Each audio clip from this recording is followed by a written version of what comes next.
Plastic গলে বেলুনের মতো ফুলে উঠছে ছোট ছোট দানা। এরপর বিভিন্ন রং ছিটিয়ে তৈরি করা হচ্ছে শক্তিশালী প্লাস্টিকের পানির ট্যাঙ্ক। আশ্চর্যের ব্যাপার হলো এগুলো তৈরি করতে কোনো সেলাই বা জোড়া লাগে না, একটি টুকরো থেকেই এটি তৈরি হয়। এমনকি এই ট্যাঙ্ক তৈরির সময় তাপমাত্রা ওঠে 200 ডিগ্রি সেলসিয়াসের উপরে। প্লাস্টিকের পানির ট্যাঙ্ক তৈরি শুরু হয় একটি ছোট্ট জিনিস দিয়ে, প্লাস্টিকের দানা। এগুলো দেখতে অনেকটা চালের দানার মতো, কিন্তু এরা আসলে পলিথিন বা পলিপ্রোপিলিন দিয়ে তৈরি। এই দানাগুলো আসে বড় বড় বস্তায়, আর এদের রং থাকে সাদা বা ধূসর। কিন্তু যখন এগুলো কারখানায় পৌঁছায় তখন শুরু হয় একটি আশ্চর্য প্রক্রিয়া। প্রথমেই দানাগুলোকে গলানো হয় একটি বিশাল মেশিনে, যাকে বলা হয় রোটো মোল্ডিং মেশিন। তাপমাত্রা বাড়তে থাকে 200 থেকে 300 ডিগ্রি পর্যন্ত।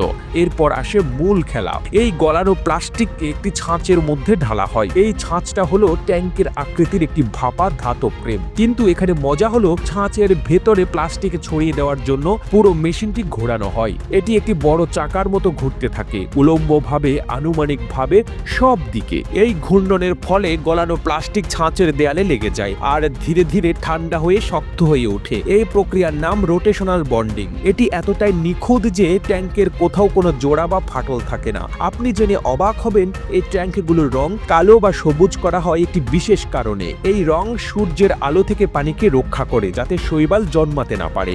আর এই ট্যাঙ্ক 3 স্তরের হয়। বাইরের স্তর শক্তি দেয়, মাঝের স্তর সূর্যের তাপ থেকে বাঁচায়, আর ভেতরের স্তর পানিকে নিরাপদ এবং ঠান্ডা রাখে। এই 3 স্তরের জন্যই আমাদের পানি থাকে পরিচ্ছন্ন আর স্বাস্থ্যকর। যখন ট্যাঙ্ক ঠান্ডা হয়ে যায় তখন ছাঁচ খোলা হয় আর বেরিয়ে আসে একটি পুরোপুরি গড়া ট্যাঙ্ক।